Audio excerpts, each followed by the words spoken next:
Welcome, everybody. I am excited to see you all here today. A good amount of attendance today. People coming today to learn about facilitating an online course, effective instructional practices.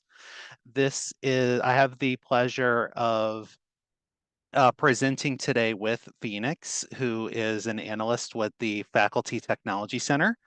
My name is Mitchell Stolier. I'm an associate learning experience designer on our design and development team here at LSU Online. Just briefly, what I do is I collaborate with faculty to help them create online learning experiences for their online courses and programs. So we kind of like assist and kind of guide you through the process of helping build your online course. And in doing so, we also facilitate faculty workshops on different aspects of course design and partner to help kind of figure out the best approach to sort of like design, develop, and deliver those courses. I work across institutions, so not just LSU A&M, but also with faculty members at LSU Alexandria, Shreveport, and our other family of institutions as well. Before this, I was a elementary, middle, and high school teacher. A lot of my focus was on math and science courses, and I also got to teach online for several years. So online education is kind of near and dear to my heart. I will love getting a chance to collaborate with faculty members, and I look forward to working with y'all today. Phoenix, would you like to introduce yourself? Yes, hi. My name is Phoenix Mackay. I work with the Faculty Technology Center. So we focus more on the troubleshooting and the how to set up and actually use some of the tools. Uh, so that's also will be the part I'll be covering at the end of this presentation. So we provide both trainings on certain aspects of things on a group setting similar to this, as well as doing as needed training via phone, virtual walk-ins, or people can schedule appointments with us as well. We are not across all institutions, but we serve LSU main campus, LSU online, LSU Eunice, and very soon will be LSU HSC New Orleans. That's exciting to hear. Thank you, Phoenix. And at the end of this session, we do point to some links related to the Faculty Technology Center. So if you're one of our people who's accessing this from a different LSU institution that's not covered by the Faculty Technology Center, but you're not sure what resources to reach out to, you could certainly reach out to me and I can try to connect you with someone on your team. For example, LSU Alexandria has the IET department that may be able to help you with certain issues related to Moodle, for instance.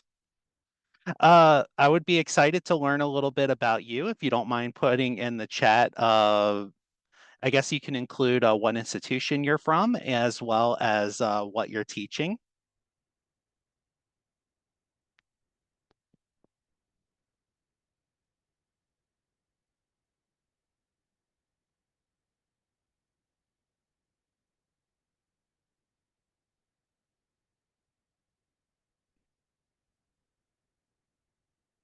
Hello, Laura. Yeah, Laura is one of my colleagues. Hello, Sarah. Does Rad Tech, Health Science. I see finance at LSU Shreveport. I see physics. Ed Tech Specialist. Hello, Michelle. Billing and coding. Online recruitment. Currently an enrollment coach. I'm always excited to see people who may not necessarily be teaching a course, but is related to the LSU online process in some way to kind of get a better idea of sort of like the holistic process. I hope you get something good out of this as well. A lot of great. I like the variety of the people who are here. I'm looking forward to talking about these topics with you, and we will have some time at the end for questions if you have them. So let's talk a little bit about the workshop. This workshop is going to be divided into two parts. The first part I'll be presenting will be focused on learning about online students, their characteristics and needs. We'll talk very briefly about facilitating learning with generative AI. I will mention that this is not a training about generative AI, and I can actually point you to some resources that we've prepared that are related to that if that's something you're interested in. And we'll talk about instructor presence, strategy for engagement. We'll be talking about regulatory requirements. And then at that point, after that point, Phoenix will take over and he'll talk and give you a closer look at Moodle. When we get to this stage, if you want to have Moodle, your Moodle course open on your computer, you could definitely follow along if you want to look up certain things during Phoenix's part. I will mention ahead of time that the Moodle that Phoenix uses may not look the same as the one that you're using, depending on which institution you're in. So in those particular cases, it's usually a matter of the functionalities generally the same. You just might have to click in a slightly different place. And then at the end, we'll have time for Q&A. So by the end of this workshop, where you're going to be able to apply strategies to facilitate engagement in an online course. We will be talking about navigating within a Moodle course, editing various activities and resources to ensure that the course setup is optimal for student engagement, and identify Moodle and technology support services and resources to use as assistance as assistance is needed, excuse me. So one thing to mention is that the point of this is to help you and your students have an uninterrupted, seamless experience online. As you know, with so much learning taking place in that online environment, even if you teach a face-to-face course, you may have some elements of your course that you do administer through your Moodle course. So being familiar with ways to help facilitate engagement in those online components of the course will and kind of knowing how to address some of those issues can help you and your students have a great learning experience. I will mention that the primary focus of this session is on fully asynchronous online courses. However, no matter what modality your course is, we hope that the activities in this workshop will help give you some additional information to help have a great facilitate a great course for your student, no matter how much online there is. So first, I would like to ask a few questions about you. So I'm going to go ahead and open up a poll. You should see three questions pop up on your screen. If they didn't pop up on your screen, you should have a button on your screen on the bottom of your screen that allows you to pull up the poll. The first question is basically asking if you've ever taught a fully online course, how comfortable you are using Moodle, and if you are currently teaching or plan to teach an online course that's part of a fully online LSU online program. I do want to mention, even if you are not a current LSU online instructor, you should still get plenty of good information that you can apply to your course or to your roles. So you're definitely still welcome to be here and learn all the good stuff that we're going to be doing. So I see we have about 60% of our participants. It looks like we have kind of a mix of people who have taught a fully online course, about half and half there. As far as comfort with using Moodle, it looks like a little bit more than half are very comfortable. A few are somewhat comfortable. No one has said that they're not comfortable. I will say there's no shame if you're not comfortable with it. Our hope is that while we're not going to be doing like a full Moodle tutorial during this session, we are hoping that the concepts that you learn here will be helpful in your delivery of a Moodle course. And it looks like most people here are either fully teaching or intend to teach an online course through LSU Online. So very excited to learn a little bit more about y'all. Thank you for participating in the poll. Let's go ahead and get started with our content, shall we? So I'd like us to begin by considering who our online students are and what they need or what they're looking for in their education. There's a survey from Best Colleges in 2022 of about 1,800 current and prospective online students, remote learners, and graduates of online programs. These participants revealed the following characteristics of online learners. You'll see on the screen that the majority of current online students are between the ages of 25 to 44. The majority of these students work full-time or part-time, and that the majority of these students are enrolled for career-related reasons. So we can predict that the majority of online students might be what's called non-traditional learners. A lot of times you might think, oh yeah, higher ed, it's the students, the 18 to 23 who are just coming out of high school, maybe they took a gap year, but they're maybe in their younger 20s.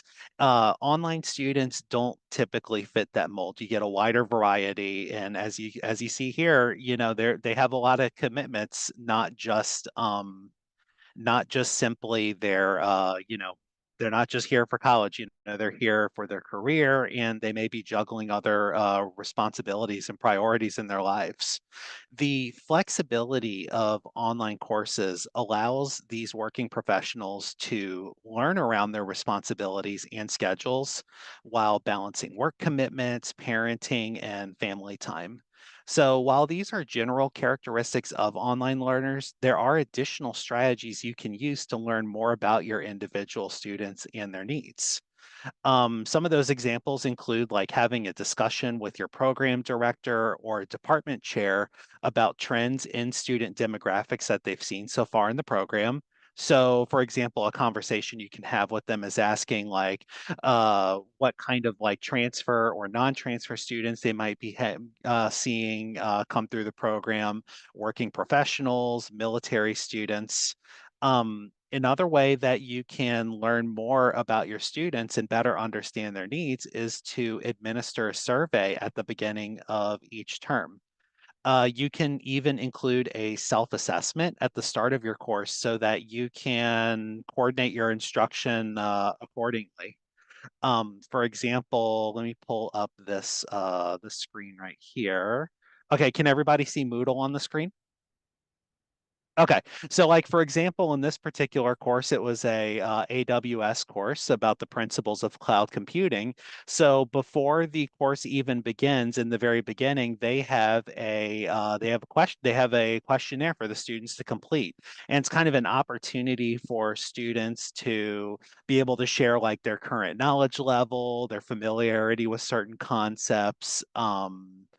Kind of talk about to like further explain their reasoning. So like this is not like a graded assignment that the students complete, but it's an opportunity, as they're kind of introducing themselves to the instructor and kind of giving the instructor an idea of where those students are coming from, which will give the instructors an opportunity to get an idea of what sort of like entry points the students are coming from. And, a big reason why you would want to have this kind of information is that as you are updating your course, as you're revising it for future delivery of the course, you might consider like, okay, if a lot of people are coming in from this particular professional background, think about like, well, what kind of skills do they have coming into this course? What are some maybe like skill gaps that students have? What are like areas that they might struggle with, and how can you as the instructor sort of like continue to like improve the design of the course. So that kind of information is very valuable, and a great opportunity is right in the beginning of your course, including sort of that opportunity to learn about them some more.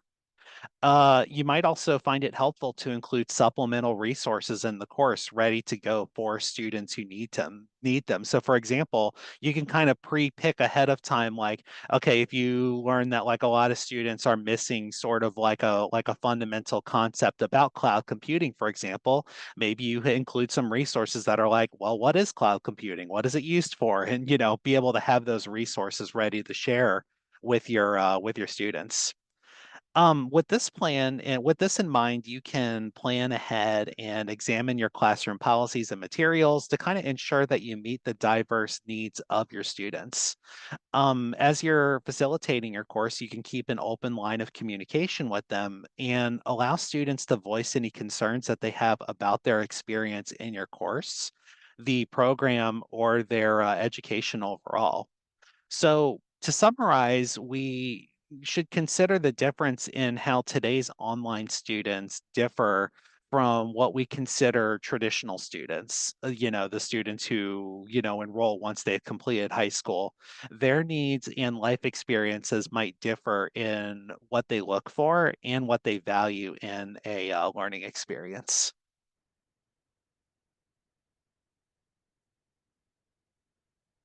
Let's talk about theory for just a couple minutes. So, regardless of students' personal reasons for enrolling in an online course or program, adults learn differently than children. Adult learning theory is guided by Andragogy, or the study of how adults learn, which was first introduced by the adult educator Malcolm Knowles. To kind of break down this word real quick, you may have heard the word pedagogy if you teach, which is just generally called learning theory, which is a type of learning theory. Pedagogy typically some people use it agnostically. They might say that it's, no matter what, it's learning theory is pedagogy. A lot of times, pedagogy, vocabulary wise, actually kind of refers to like the student, like young student learners, versus andragogy is more of like for adult learners. So there's a little bit of a fun fact for you today. Um, this slide includes Knowles's adult learning assumptions. So one of which is that like the motivation to learn evolves over time. So as we mature, our motivation to learn becomes internal. For example, you likely signed up for this workshop because you were motivated by the value of what you would learn rather than what would happen if you didn't sign up. It's not like we were saying, oh, you're fired if you don't come to this, or, we didn't say like, okay, we're going to give you $20 if you come to this session. There was a more intrinsic motivation to attend today's session. So adults generally will see the intrinsic value in knowledge and are less influenced by external forces like punishment or rewards. Adults in general are ready to learn when the situation requires learning or when the content is relevant to their situation. So you kind of think to yourself, like, what's in it for me? What am I going to learn that is going to be helpful in my career? So in this example, you might have signed up for this workshop because you're either currently teaching or you're about to teach an online course, so this information is more relevant to you immediately as something that you're going to be working on. So our readiness to learn becomes more oriented to the developmental tasks of our social and work related roles. Our past experience is key. Think about like we don't learn in a vacuum. Over time, adults accumulate knowledge and experience through which we filter all of our new learning, right? So it's not like you just learn a discrete set of facts and you move on with your life. You kind of connect to what you've previously learned and kind of think ahead to how you're going to apply it to your everyday situation. So there might be something you learn here today that you might have to like mull over or analyze or deeply consider because it doesn't quite fit in with an experience you've had in the past. But you can sort of use the context of what you've learned before to kind of make use of what you've learned and be able to apply it. Adult learners also are self-directed. It's related to the concept of learning independence. So as we get older, we become more independent and self-directed learners, or, that's the hope, right? This can be seen when an adult decides that they would prefer to sign up for a workshop rather than read a book on the same content. So you can kind of think about this like if you're teaching your course, if they're doing a particular project, you may give them like different options for how they complete that project. For some people, maybe writing something is their best way to approach it. Or you might decide, well, rather than just writing it, you could give them an option to, deliver a presentation, record a video, something that helps, demonstrate that they've picked up on this skill, but kind of giving them that opportunity to be self-directed learners. Our orientation to learning changes as adults. We look for the immediate application of knowledge rather than just like you're going to apply it at some time in your life. So our orientation shifts from one subject-centered problem to one that's more problem-centered. So, for example, this workshop shares strategies that you can apply immediately in your course, or you might be able to identify a strategy to solve a specific problem that you're facing. So, um, with those in mind, what are some ways that we can meet the needs of our learners? We're going to discuss that next. Before we get to the specific strategies, I'd like you to think of an online training that you may have taken in the past. What made that training experience valuable or memorable versus something that was painful to get through? Go ahead and type in the chat some of your thoughts, or if you would like to get on the microphone, you can click the raise hand button, and I'll give you control of the mic.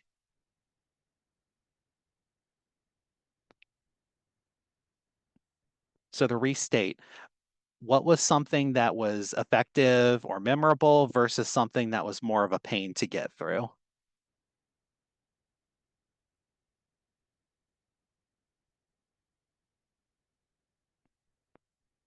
All right, so right out of the gate, Sarah says the course content, the passion from the instructor was something that was memorable.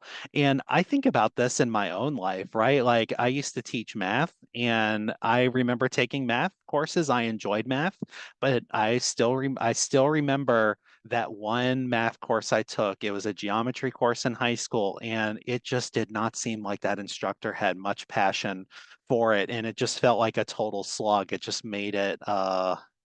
made it hard to be motivated to do it, because it when you're learning geometry, it can be challenging because it's a different way to think about math versus if someone was more passionate about it, like when I took algebra 2 and in calculus. I kind of saw I kind of it helped motivate me to sort of see that relevance. Let's see. Lots of reading, painful.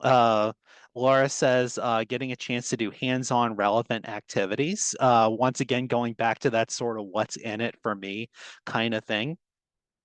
Let's see. Natasha said connecting content to real world examples. Yes, I bet back when I taught math, one of my big things was like, okay, okay, this is maybe just a personal preference of mine, but I always liked when I taught like seventh grade math, for example, I would say like, well, can I connect it to food? Can I connect it to shopping? Can I connect it to something else that's fun that sort of makes it relevant? And even like courses where you might be teaching a more abstract concept, maybe how can, instead of not necessarily applying the specific concept, how can you apply the skill to everyday life? So even if you're teaching something more abstract, you might be teaching them a critical thinking skill and connecting it to things that they can do. All right, let's see. So, Zoom calls with instructors that actually wanted the students to succeed. Yes, getting opportunities to allow students kind of that FaceTime, not literally FaceTime out like Apple FaceTime, but an opportunity to,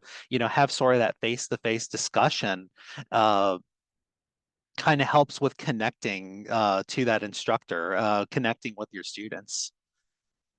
Okay, I like Tiara mentioned like graphs, spreadsheets, graphics. I'll definitely second in on that having those opportunities to learn in different styles, I find helps. Variety is kind of the spice of life, right? I think I saw earlier that lots of reading in a course can be kind of painful. And so finding ways to sort of break up those long readings with maybe relevant videos or opportunities for them to reflect or see like a case study or a simulation or something like that. Yeah, kind of like Rachel said, hands-on learning experience by giving them an opportunity to connect. So yeah, lots of great examples in here. So I encourage you to read the chat for anything that I didn't mention specifically. Um, so some other strategies that you can incorporate in your online course include, okay, so some of these were already mentioned, maybe in a different way. So one, providing opportunities for self-directed learning, like the example I mentioned earlier. Maybe there's more than one way to show that they learned a specific skill. Again, connecting to those real world examples or relating concepts to a specific career skill, using an authentic assessment. So when we say authentic assessment, we're talking about, what is the assessment to learn that to demonstrate that they've learned the skill beyond just like your typical like quiz exam research paper. Um, I don't have the link on hand at the moment, but on the LSU online faculty support website, there's an instructional video about using authentic assessment. I forget if it's a video or a resource. I remember it was very helpful though, and it talked about authentic assessments like project-based learning, ways to apply real life skills to the concepts to real life skills and sharing your own experience in the field. So a lot of times, don't be afraid to kind of step outside of that textbook, right? As a subject matter expert in your field, you probably have a lot of great previous experiences that you can connect to with students and kind of help things become more relevant. So to use a real world example, there's a quote from Robert John Meehan, which is, learning becomes relevant only when we connect it with the student's reality. And that one always that kind of makes me think back to that real world example. So for example, like in nursing, you might provide a case study of a patient and ask students to assess and create a healthcare plan. Or for a business course, developing like a business or marketing strategy or a sales plan for a real or imaginary company in the student's area of interest. Or like in a computer science course, troubleshooting a buggy or problematic piece of code, developing a website or app to solve a particular problem or meet a set of criteria. Or like there was a business course that I worked with where the instructor did kind of like a Shark Tank style activity. It's like an opportunity for students to practice that process of putting together a business plan. So, one thing that we're going to talk about now is generative AI. Like I mentioned earlier in the session, this is not the purpose of this is not to like talk all about what generative AI is, but to kind of share just some very brief information about it. It is an exciting topic. Some people may also be very like nervous about it.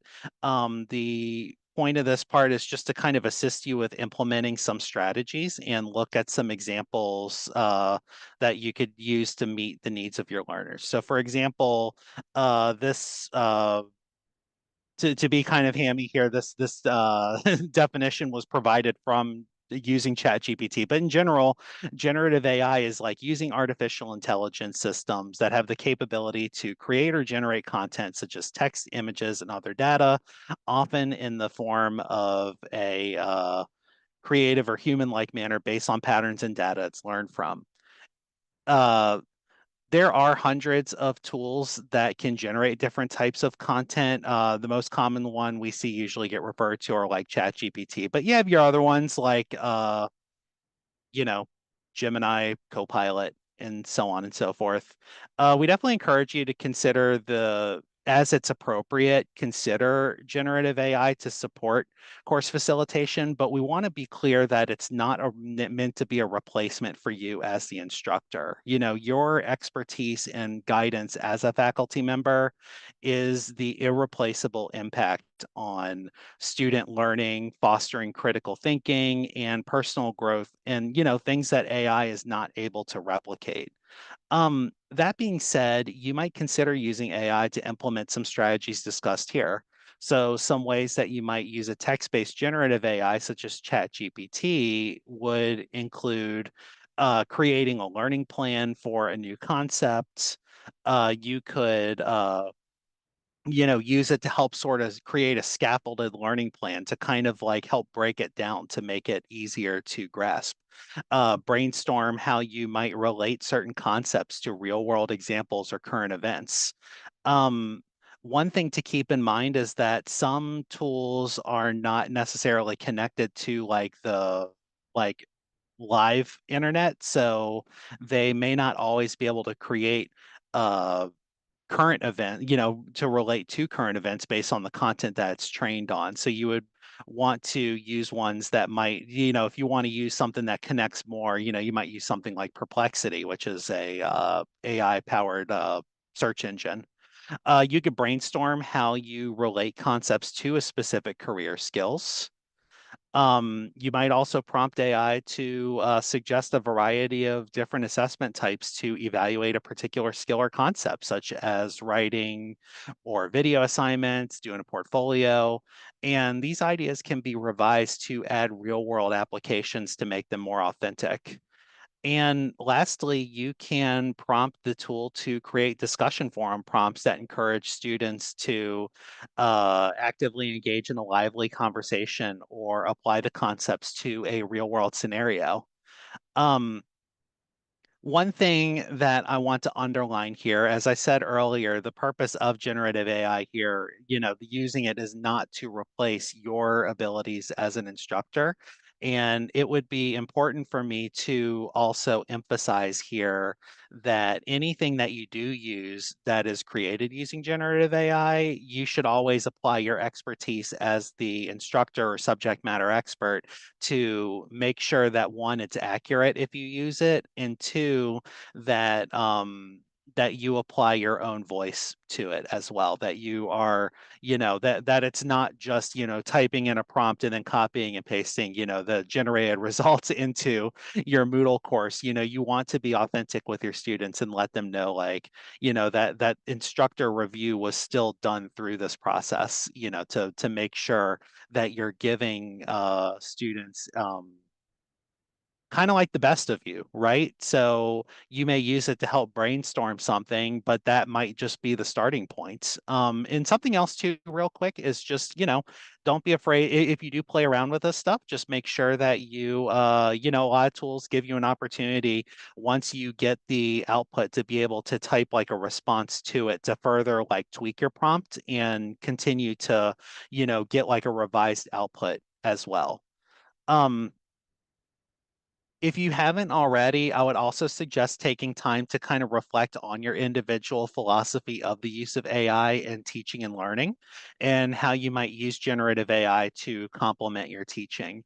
This is especially important because in a lot of cases, AI use can kind of be like the Wild West right now. You know, different students and instructors may have different, you know, goals and purposes of using it or may not allow it whatsoever. So kind of figuring out what priorities you have with it and what you allow and don't allow, and really making that kind of front and center, letting students know, like in your syllabus, for example, you know, what's allowed, what's not. So, for example, do you allow it in your course? Do you allow it without restrictions? Do you allow it with like the restriction of they need to disclose when it's being used? Do you not allow it at all? And so the Center for Academic Success, the CAS at LSU, actually has some sample syllabus statements that you could use if you need to kind of like think through how you would want to incorporate it in your course. If you're interested in learning more about AI and its uses in creating and facilitating teaching and learning, we actually have a AI resources hub that I'm going to go ahead and paste the link for right here. Um, you can bookmark that. That includes a link to a previous workshop that we've done for it, a database of relevant articles, and a one-sheeter that you can use to kind of look at some examples as well. We also like to focus on talking about instructor presence. So, the online environment is a unique and often isolating experience for students and instructors compared to their experience in face to face courses. Teaching online requires a different set of approaches and skills. Because students are typically working asynchronously and at their own pace, designing and facilitating a quality online course takes preparation and engagement from the instructor. And as the instructor, you set the tone for your class, right? A term that you may have heard or read in articles is talking about instructor presence. One definition of this term comes from Kassinger, 2004. Um, where they describe it as the interaction and communication style, as well as the frequency of the instructor's input into the class discussions. So, in other words, it means, being there for your students. Studies indicate that high levels of instructor engagement lead to higher levels of student achievement, greater likelihood of graduation, and deeper satisfaction. And in online courses, we're not just trying to replicate some of the humanizing interactions in face-to-face courses. So, not just like eye contact, nodding, casual banter, that sort of thing. We're also talking about intentionally creating moments of exchange, feedback, personal framing, and the learning that our students experience. So, for example, what kind of office hours do students have an opportunity to meet with you live to kind of talk through problems that they're having?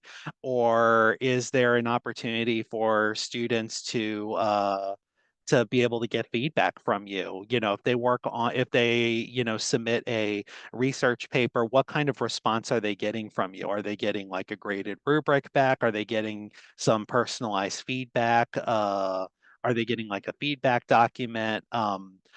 Is the instructor reaching out to send like a class-wide announcement once a week to kind of talk about like key takeaways and class-wide feedback? Those sort of opportunities, even though they're not like physically present with you, it kind of gives students sort of like that feeling that like this is like a lived in course. It's not just sort of like this online thing that they go in and they go and submit their paper and then they move on with their lives.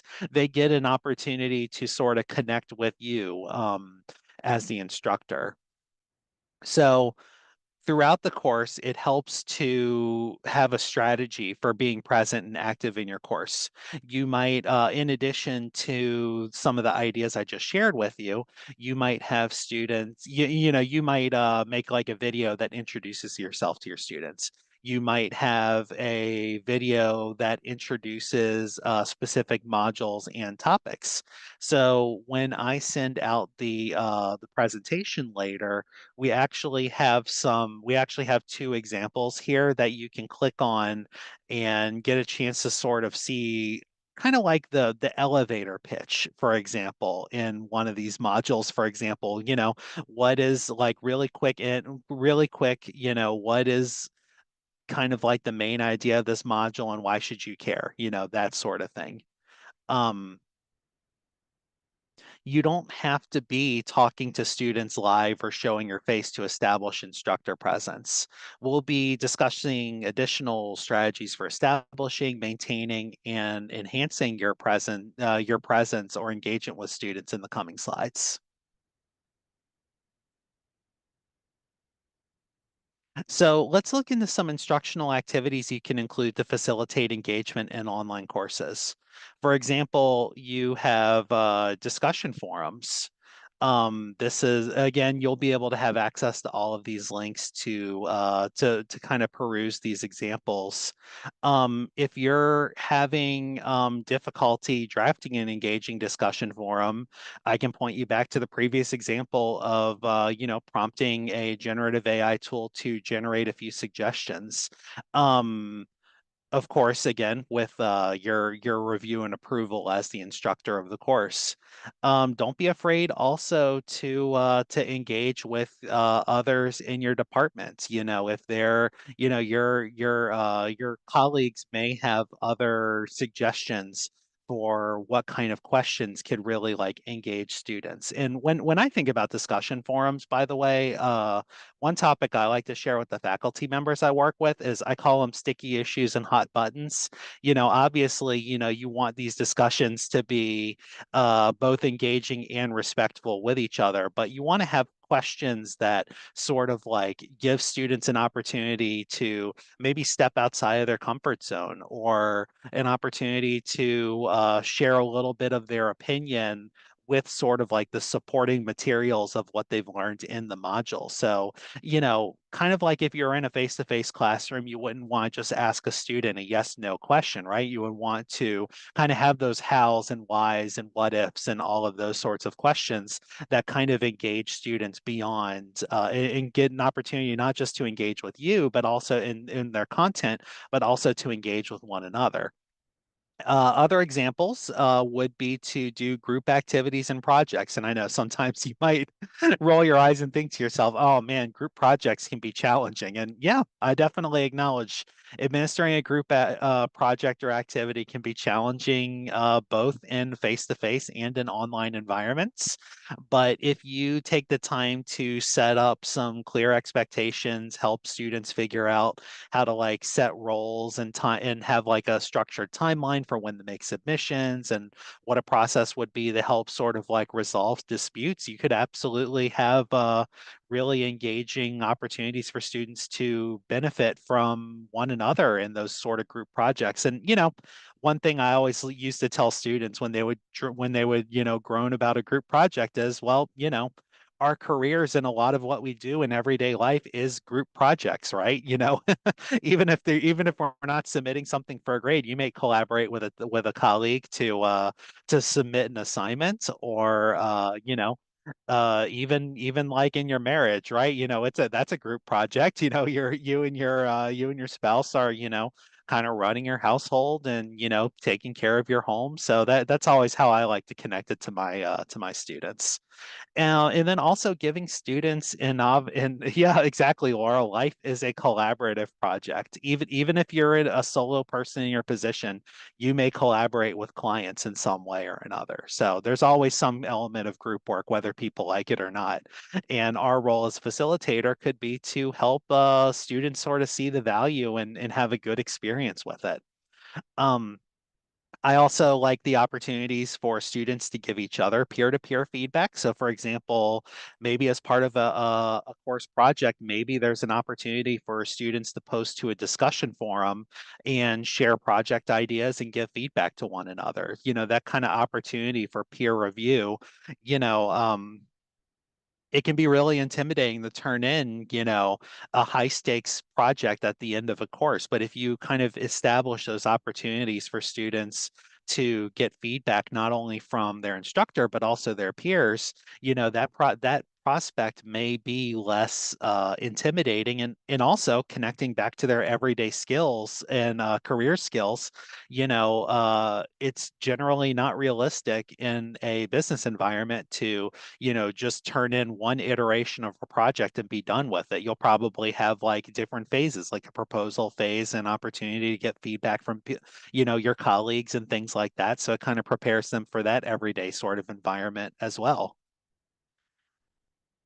There are also lesson activities that you can do. So in Moodle, there's the lesson tool that you can use where you can either be a linear lesson or it can sort of be like a branching pathway where depending on what questions students answer will take them down different paths in a lesson. You can also include instructional videos, graphics, or resources. And again, we have links here that you can refer to when we send out the resources. Um, and then also the going back to student instructor engagement opportunities, posting weekly announcements and reminders, having like an Ask the Instructor forum.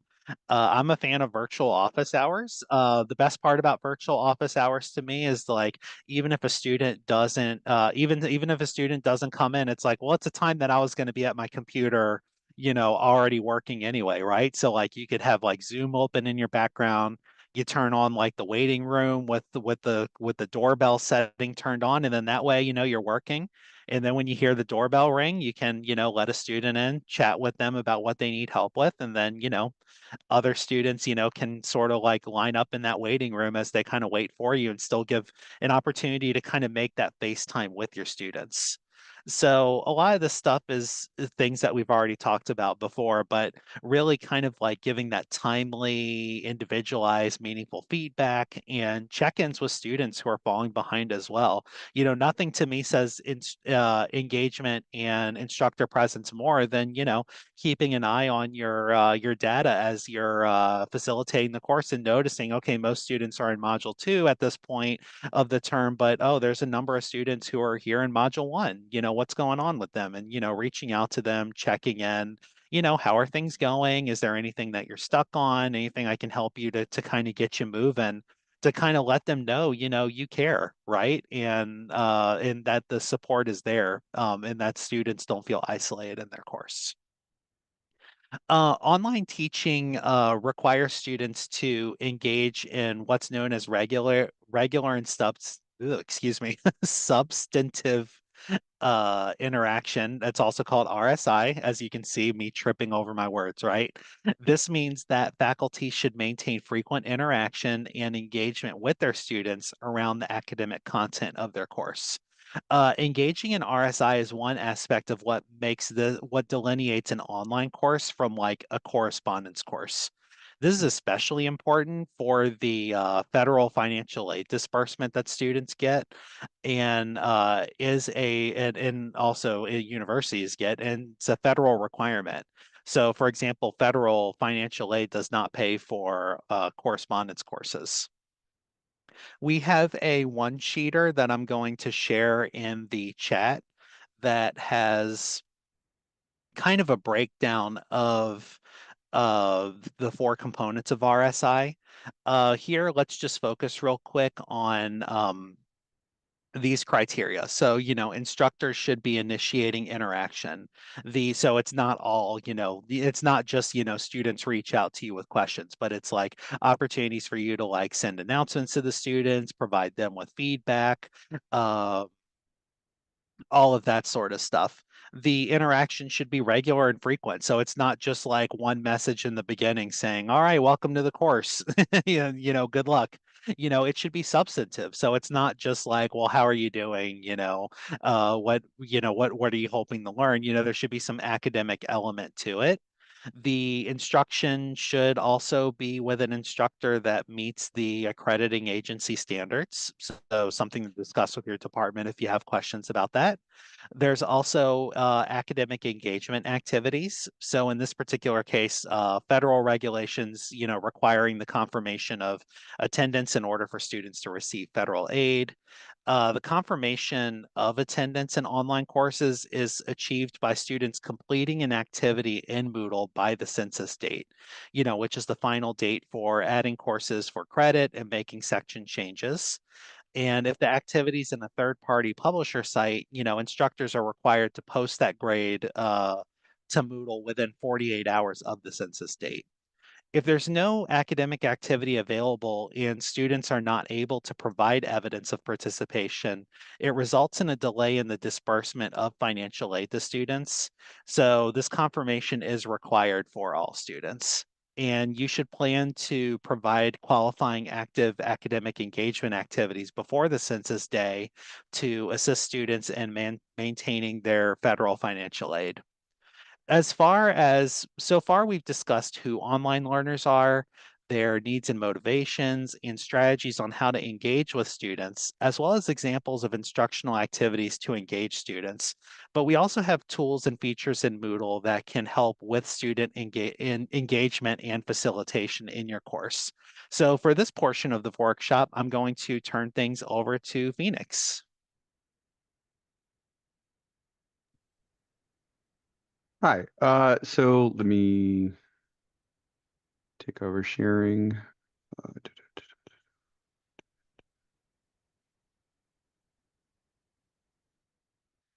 Okay, so we're going to go over a few features that are kind of important to understand about some of these activities or some of the most commonly used activities, including what exactly their purpose is. So, student communication, as he said, is a very important feature of what an instructor needs to do. They need to be able to communicate both individually and on scale to their students as an entire course. And so one of the best ways to do a course level communication is that every course that's created has an announcements forum. The announcements forum can only be posted in by the instructor.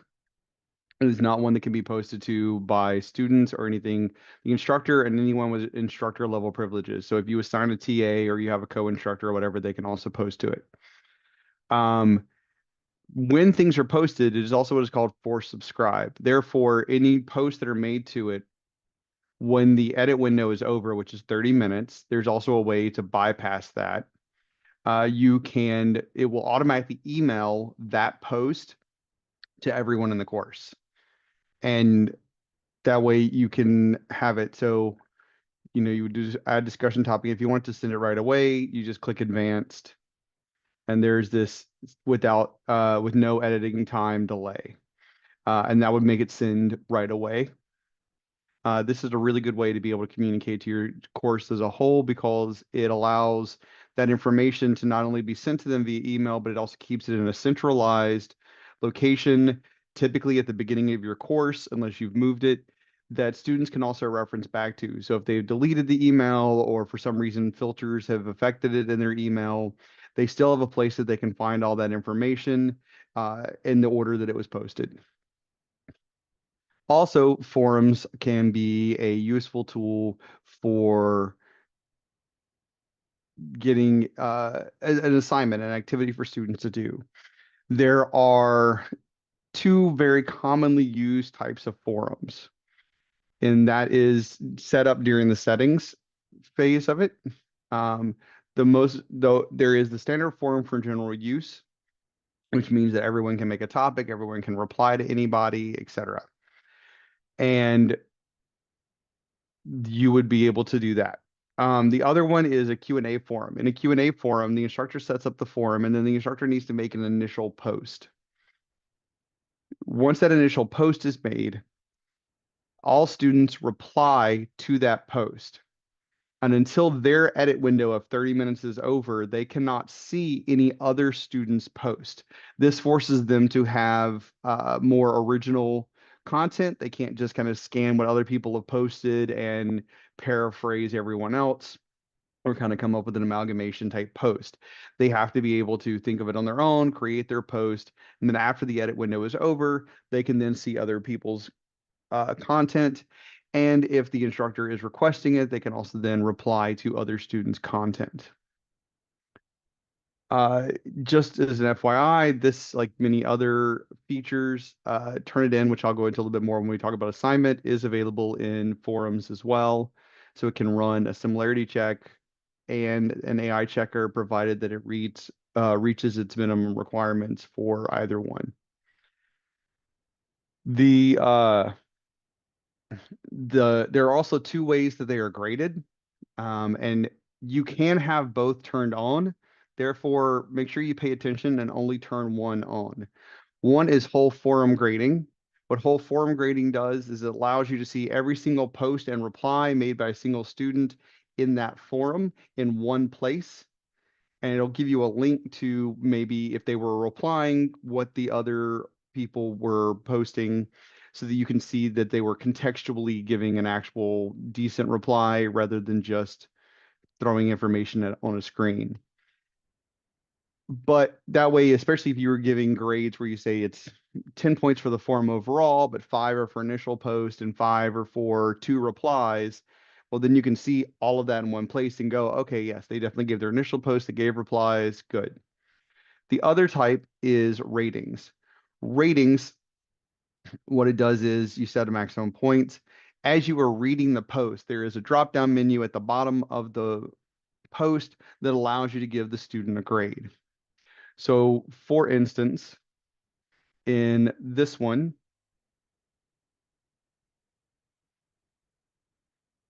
there is a sample student forum, and with it, you would click on it, and you see here, this one was set up for ratings. It gives you all the possible options, and you would just go through to the next one, see it as well, give a rating.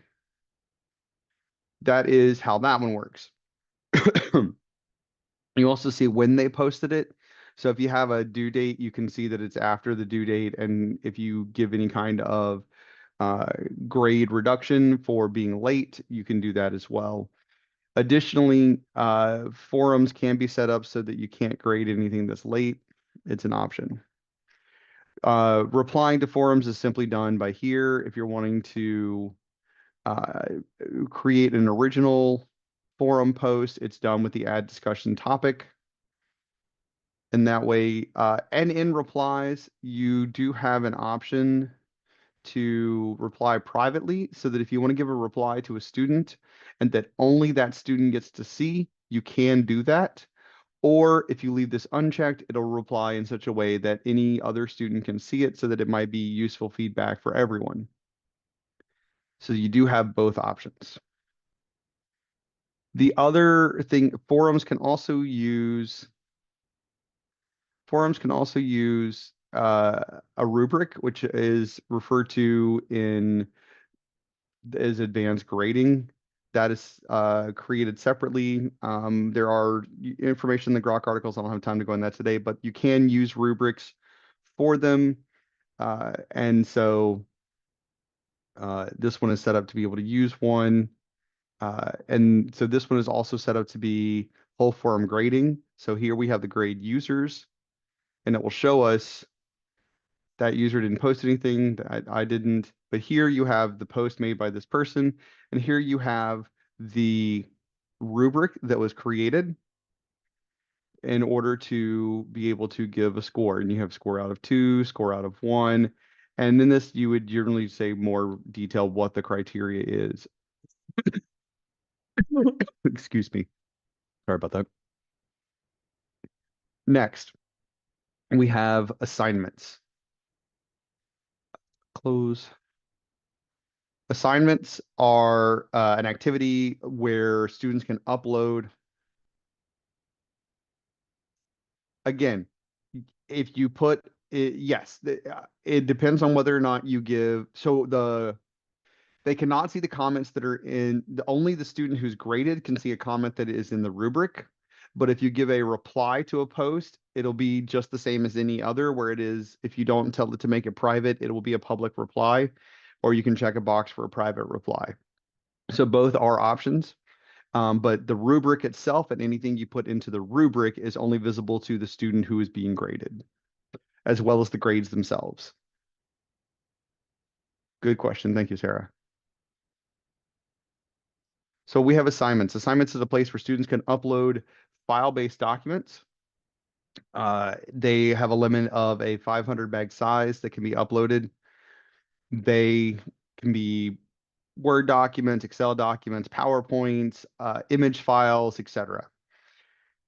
You can, so important things to remember with them are that the purpose is for the instructor to be able to receive content in an organized manner and be able to give feedback.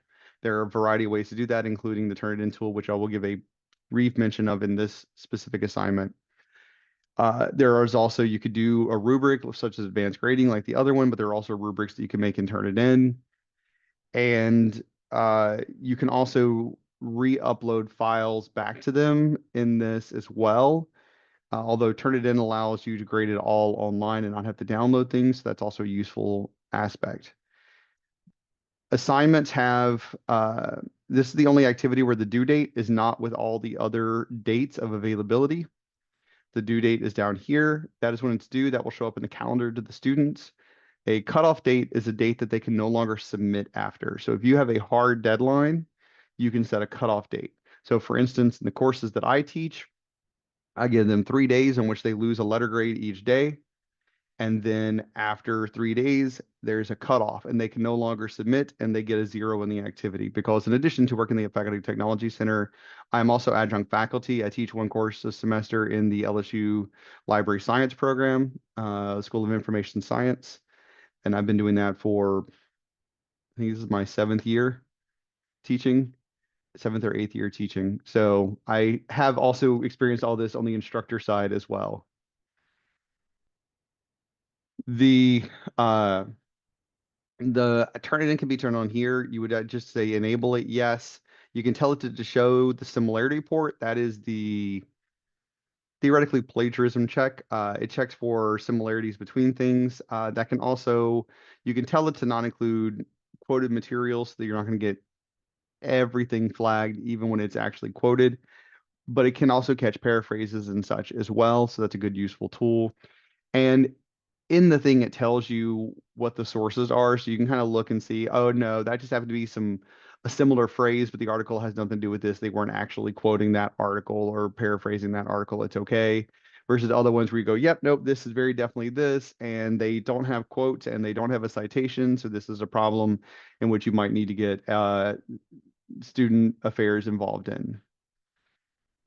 You can choose whether or not to have it go to the repository. If it goes to the repository, all future papers, not only for you, but anyone else in Turnitin anywhere, will also be checked against those. So that will also prevent people from being able to reuse papers in other courses unless an instructor gives them explicit permission, or at other universities selling their papers, etc.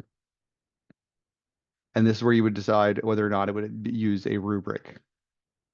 Um, Turn it as a useful tool that way. You can also give files for how you want it to run, such as what the rubric's going to look like, an example of the assignment. You can have those files built into the activity as well as your description of the activity. These are all very useful tools for this. And then when you can also give an override. So if you have a cutoff date and a student gives you a valid excuse, there is the ability to give an override. That also applies to quizzes. Students also who are registered with Office of Disability Services and may need extended test taking time or such, overrides can work with those. I'll mention that more in quizzes. But assignments, the way they work is you would go here, you would say view all submissions, and you would be able to see any submissions that were done. So for instance, this one was done, it was done well after so you can see in red that it was done well after the deadline. And it will show you there's this kind of percentage of similarity if you use Turnitin, and you would be able to click that pencil and it would open this Turnitin feedback studio in which you could then see the paper, uh, in which case this is actually one of mine from grad school. Uh, it'll give you an AI report and it will give you what it thinks. And if it's a really concerned flag, it'll be here, and all other potentials are here.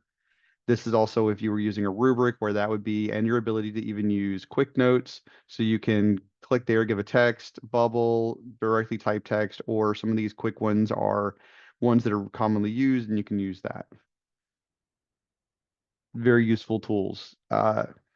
So, and students, when they get to that first screen where you would click view all submissions, students actually have an interface there to submit. So that is where, and once they have submitted and Turnitin has run its thing, if you allow them to see their similarity score in advance, it'll show them that. And then once you have finished giving your feedback and your grades, it'll make that available to them there as well with a pencil with something that looks like this for them as well.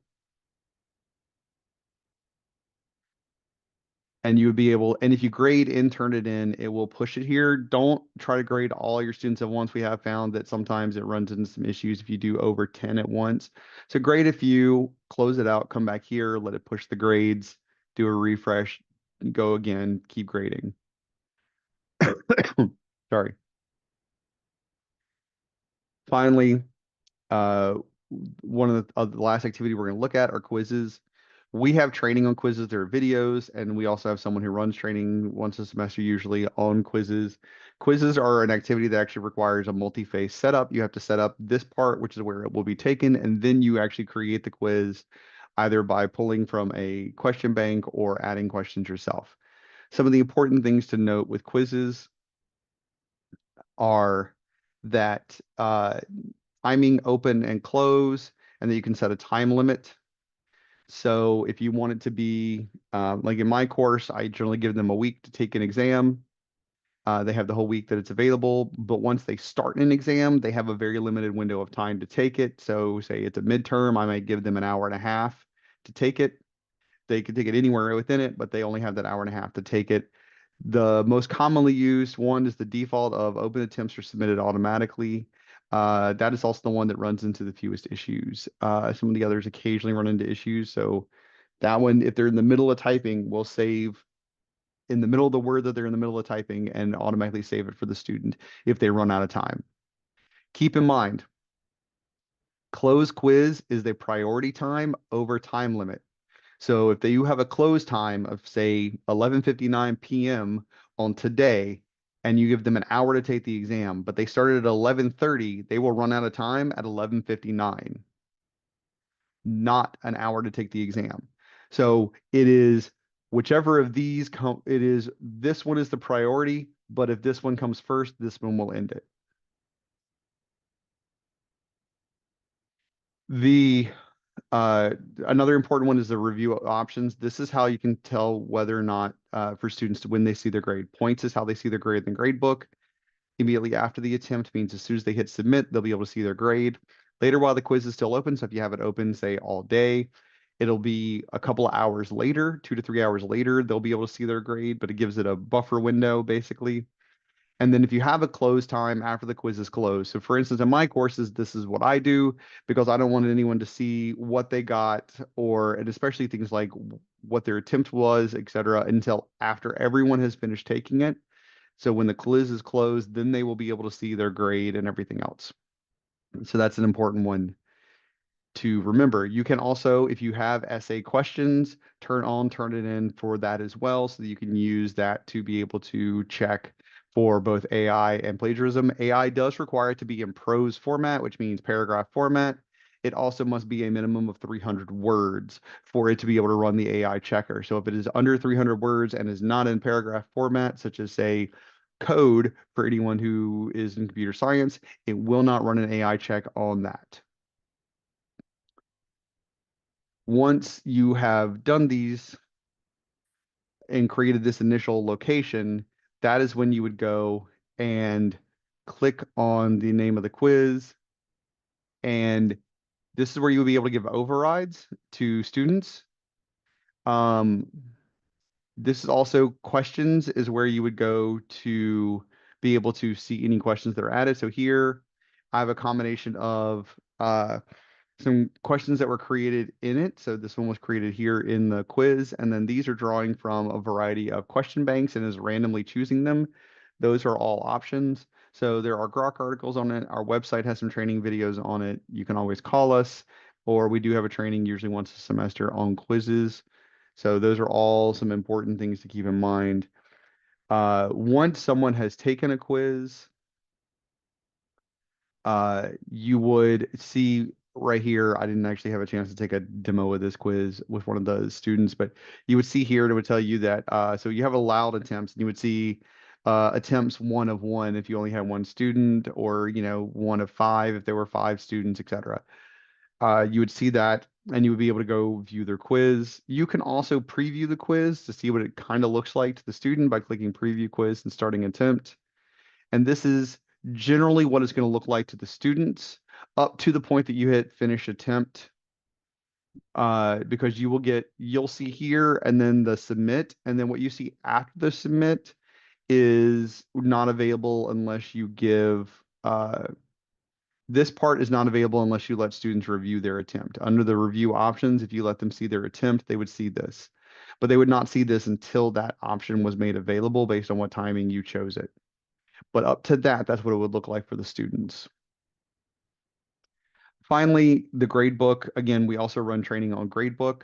A few things that are important. Gradebook can be accessed through two locations. The If you are anywhere in the main pages of a course, you can click on the admin gear, and grades will take you to the grade book where grades can be entered directly, where you can see the entire collection. If you need to go to gradebook setup, that's also here.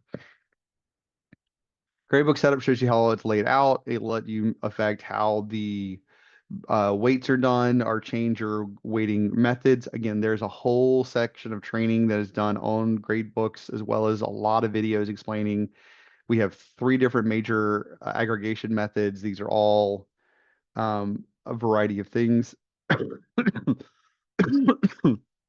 But the important one, you can also navigate here or here to other aspects. So if you're in gradebook setup, you can go to the gradebook itself through either of those means. And here you will be able to see all the different activities. If it is a manual grade item, so anything you create as an activity in Moodle will automatically add itself to the grade book if it has a grade value. If you set it up to be grade of none, it won't appear in the grade book. You can also give individualized feedback here in the grade book by coming here. So you would click the pencil next to the name of the assignment. You would click edit. And then if you want to give, you can do override for an individual one, or by clicking actions, you can say override all. And then you can give individualized feedback there and a grade here. You don't have to do the override if it is a manual grade item because that is expecting it to be manually input. The reason these are overrides is because these are Moodle activities that are expecting you to grade them at the activity. And then, and so this would be overriding it to do it here. Uh, and so that is uh, where you can also view how the students are doing. You can also access it by going to course tools and clicking on gradebook as well. It's another valid option. If you've gone into single view, by the way, you need to click on go back to gradebook to see the whole thing. If you leave from single view and you go back, it'll take you back to the single view, meaning a single assignment that you were last in until you go back to the actual full gradebook. So if you do that accidentally and you see that, don't freak out. Just go back, use the menu to go back to the main gradebook. It's just a feature of the way it's designed. Are there any specific questions that you have at this point? Like I said, we do have further trainings. You can call us for individualized training or for over the phone support for any of these issues. We have some training videos on the site that Mitchell will be making sure is included in follow-up emails that include trainings that on the forums, the quizzes, the gradebook, etc.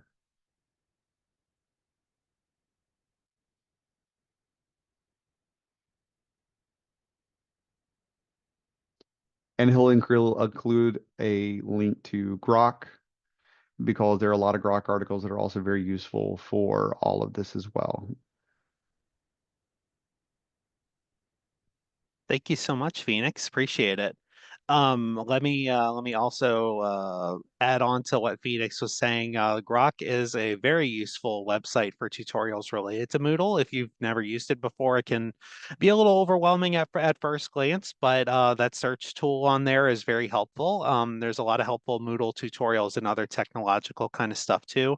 One thing to note is that some of the Moodle related tutorials are going to be kind of centered around the LSU A&M one. That also similar to what LSUE Moodle has. Some of the other institutions like Alexandria or the HSC in New Orleans or Shreveport have different looking Moodles. In a lot of cases, there's very similar functionality between those Moodles, although sometimes it might be just a matter of trying to find the different button to try to find the same button might be located in a different place. So, for example, in LSU Alexandria's Moodle, there's not that like gear icon on the top right that Phoenix was showing. However, you might have a menu bar on the left-hand side where you can pull up the grade book and pull up the grade book setup from there. So, if you do have any questions about how to utilize that kind of stuff, your specific institutions may have specific departments that you reach out to. And, if you're working with a designer or have questions about who to reach out to, definitely, you can follow up with your teams to find the relevant resources. Um, Another thing I want to note too, as I was watching Phoenix's part, is that you'll notice when you're going through those settings menus, there are some gray question mark bubble icons. I find those are pretty helpful too in kind of getting a refresher on what certain things do, especially that review options menu, because I know sometimes I'll get questions that come to me as we're setting up the course going, when are students are allowed to view the grade in the grade book? And I've gotten complaints before about students not being able to access this, and it's like, well, okay, you can use that kind of question mark to kind of see to get kind of a refresher on what a lot of those options mean. So definitely encourage checking those out as well. All right, so we're getting set to finish our session today. I just wanted to share a couple resources with you that are for sure helpful. One of them is the faculty resources and support website. When you're on the PDF, it's this very first link right here.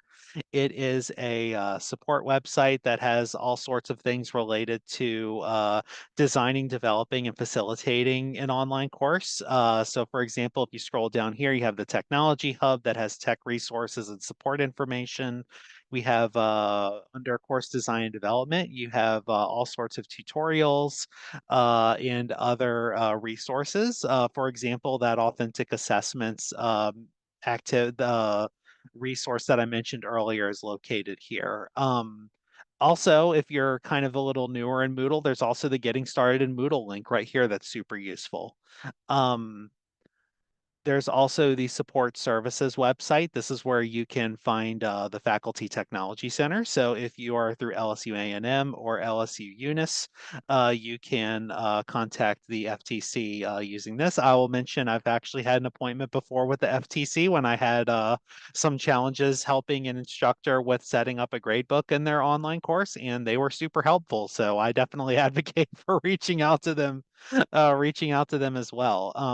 Like I Oh, mentioned, go ahead, and let Phoenix. me just mention one thing real quick. Yes. As you see, if you move near the bottom of our contact information, you'll see the FTC contact information. There's one Hmm. that says virtual walk-ins. On business days from 2 to 4 p.m., we have someone sitting in a Zoom session ready to also take so if you feel like you need to be able to share a screen so that we can really see what's going on versus just a phone call, we have someone in there every business day that we are open from 2 to 4 p.m. And if those hours are changed for any reason, such as we often have some people the weekend before final grades are due, we put in a couple of hours only in virtual walk-ins because the phone system is shut down on the service desk side. Then we are in virtual walk-ins for a couple of hours over the weekend, specifically the weekend between finals and final grades being due. So if there are any variations to our hours, those will also be posted there for the virtual walk-in hours. Thank you so much, Phoenix. Yeah, and another thing on this site that I'll mention too is the in-residence support.